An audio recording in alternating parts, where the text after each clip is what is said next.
आदिवासी अंचल बड़वानी निमाड़ के उस बेल्ट में कैबिनेट कर रहे हैं जहां नर्मदा की पाइपलाइन के पहले ये सर्वाधिक सूखा और पलायन वाला क्षेत्र होता था। किसान कल्याण वर्ष हमने ये वर्ष 2026 मनाने का निर्णय किया।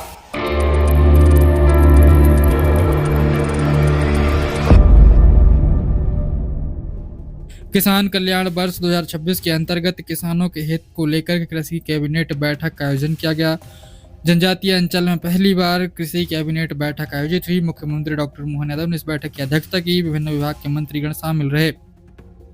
बड़वानी के नागलवाड़ी की पावनधरा में यह कैबिनेट बैठक हुई, जहां पर विभिन्न विभाग के मंत्रीगण रहे और किसानों के कल्याण के लिए कई सारे निर्णय लिए गए। इस अवसर पर मुख्यमंत्री डॉक्टर मोहन यादव ने बैठक में लिए गए निर्णयों की जानकारी दी है। उन्होंने क्या कहा, आइए सुनते हैं।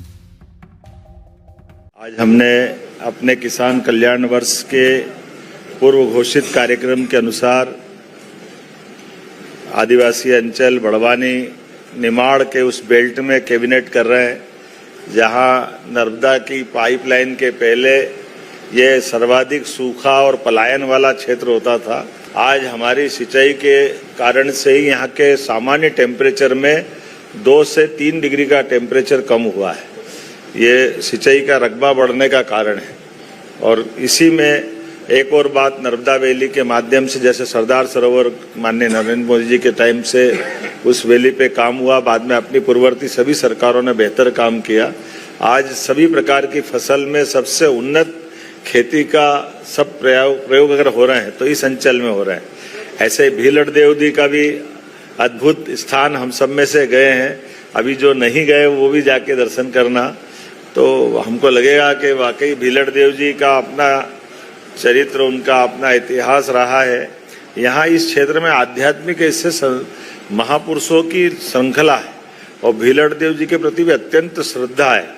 साधना के बलबूते पर भक्ति भाव के साथ एक छोटे से परिवार में जन्म लेकर के सही अर्थ में अध्यात्म के लिए सबको प्रेरणा करने वाले सनातन धर्म के सबसे बड़े देवता, जिनको जीवित भगवान के रूप में माना जाता है।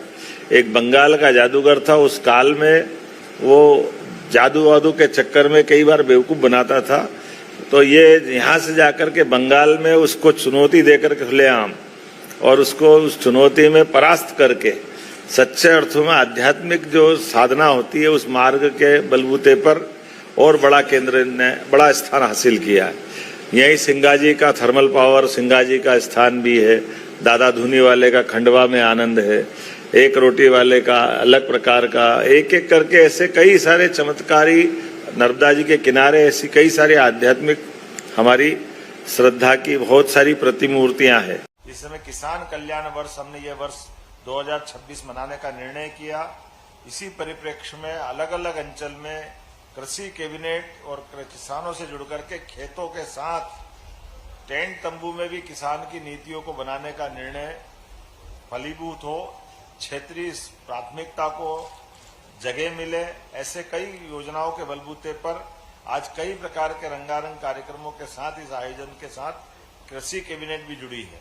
मैं अभी आपके साथ किसान कैबिनेट के नाम से यह कृषि कैबिनेट जो की गई है उसकी जानकारी शेयर करना चाहूंगा।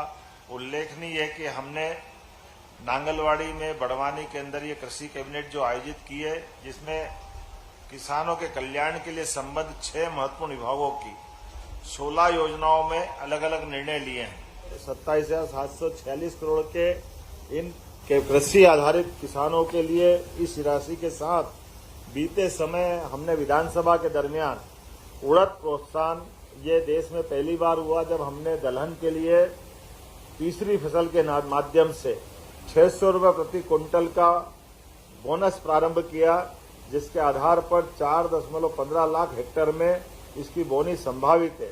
सोयाबीन का बीते समय हमने भावांतर योजना में भुगतान करके देश में हमारा मध्य प्रदेश पहला नंबर का राज्य है, जिसके आधार पर हमने सोयाबीन की खरीदी की थी। उसी प्रकार तिलहन में अब सरसों पे भी भावांतर योजना का लाभ हम देने वाले हैं। ये लगभग 15.71 लाख मीट्रिक टन का इसका उत्पादन होगा और सरसों को भावांतर योजना में शामिल करने के लिए हमने भारत सरकार को इसका प्रस्ताव दिया है। ये किसानों के प्रति हमारी प्रतिबद्धता है। हमारे अपने उस संकल्प की पूर्ति भी है, जब हम हर हालत में किसानों को न केवल समृद्ध बनाकर राज्य को प्रगति के पथ पे ले जाएंगे, बल्कि किसानों के साथ साथ हमने 16 विभागों को जोड़ करके 17 विभागों के साथ जोड़ करके मत्स्य पालन, दूध उत्पादन, हार्टिकल्चर, एग्रीकल्चर सभी चीजों को जोड़ते हुए सहकारिता को भी आगे बढ़ाएंगे। स्वावलंबी ऊर्जा के माध्यम से भी किसानों के लिए कृषि किसान पंप और बहुत सारे प्रकार से लाभ दे रहे हैं। जब मैं आपसे इस तरह की बात कर रहा हूं तो ऐसे में यहाँ बड़वानी के अंदर आज हमने सवेरे भीलड़ देव भगवान की दर्शन करने के साथ भीलड़ देव के निर्माण कार्यों का लोकार्पण भी किया और इसे एक तरह से पर्यटन का केंद्र हम इसको बनाने वाले हैं। भविष्य में और भी कई प्रकार के कामों की मंजूरी यहाँ हम देते जाएंगे। भगोरिया उत्सव आदिवासी अंचल का अद्भुत त्योहार समान होता है, जो भगोरिया हाट के नाम से जाना जाता है। ऐसे में बीते वर्ष हम आए थे तो कई सारी योजनाओं की घोषणा की थी। मुझे इस बात की प्रसन्नता कि आज हमने भगोरिया पर्व में की गई घोषणा पान सेमल और वारना दोनों को इसी कैबिनेट में पूरा करके सच्चा वादा पक्का काम, ये हमारी सरकार की पहचान, इस संकल्प की पूर्ति की है। मैं ये भी बताना चाहूँगा, बीते समय फरवरी में गए साल महारानी अहिल्याबाई का ये परिक्षेत्र है। ऐसे में हमने अहिल्या माता के नाम पर कैबिनेट निमाड़ के महेश्वर अंचल में की थी। इस वर्ष ये हमने नांगलवाड़ी में बड़वानी के अंदर पहली बार की है।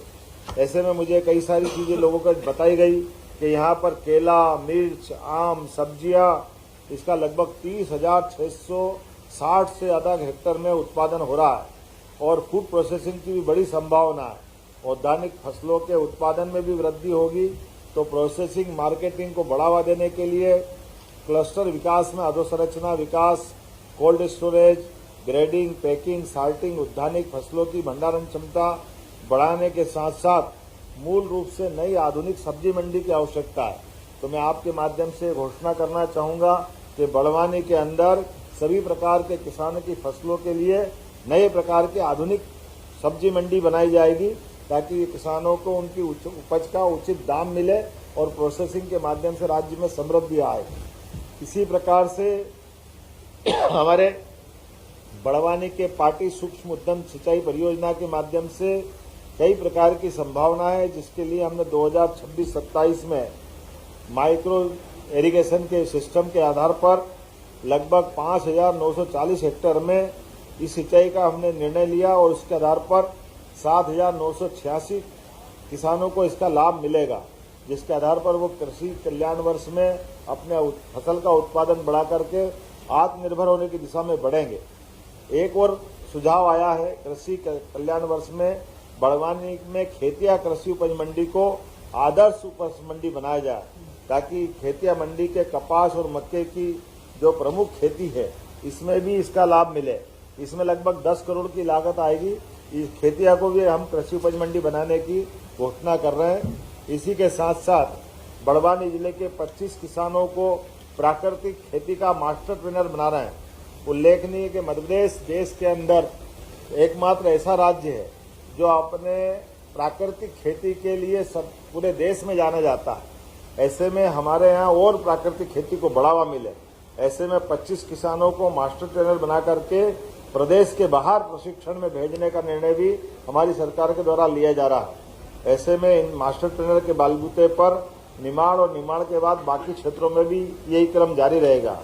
कृषि कल्याण वर्ष में ही हम बड़वानी क्षेत्र के बीज निगम प्रक्षेत्र बजट्टा खुर्द में 50 एकड़ को आदर्श प्रक्षेत्र बनाने वाले हैं, जिसके आधार पर फसलों के नवीन किस्म की उच्च गुणवत्ता के बीजों का उत्पादन कर ये किसानों के लिए बड़े मददगार होगा। मछुआ कल्याण मत्स्य विकास, उल्लेखनीय कि हमारे पास के नर्मदा सरोवर जलाशय में डूब प्रभावित मछुआ बड़ी संख्या में निवास लेते हैं। ऐसे में हमारी इनकी आजीविका को संवर्धन देने के लिए हमारी एकीकृत मत्स्य उत्पादन नीति 2026 के माध्यम से 5,000 केजों के माध्यम से हम अत्याधुनिक एक्वापोनिक्स और hydroponics integrated fish farming, fish cum duck, poultry, agro, बागवानी आधारित इको टूरिज्म को बढ़ाते हुए सभी प्रकार के लोगों की आय बढ़े ताकि हमारे जो विस्थापित भाई बहन हुए उनको इस नए क्षेत्र के माध्यम से भी मदद मिले। कहने के लिए तो बहुत कुछ है, लेकिन होली का पर्व भी है और हमारे यहाँ राज्य के अंदर दूरस्थ अंचल से हमारे द्वारा ये अपने सारे मंत्रियों ने अपना समय निकाल करके होली के अवसर पर इस भगोरिया के आनंद के साथ कृषि कैबिनेट में भी हिस्सा लिया। मैं उनका भी आभार मानता हूँ। आप सबने बहुत बेहतर प्रबंधन किया, उसका भी आनंद है। और निमाड़ के इस अंचल से हमारा राज्य बहुत बड़ा है। इतने बड़े राज्य के अंदर इतनी बड़ी आबादी और भौगोलिक एरिया के अंदर ऐसे कई और अच्छे स्थान हैं, उसमें ये बहुत सुंदर स्थान बड़वानी।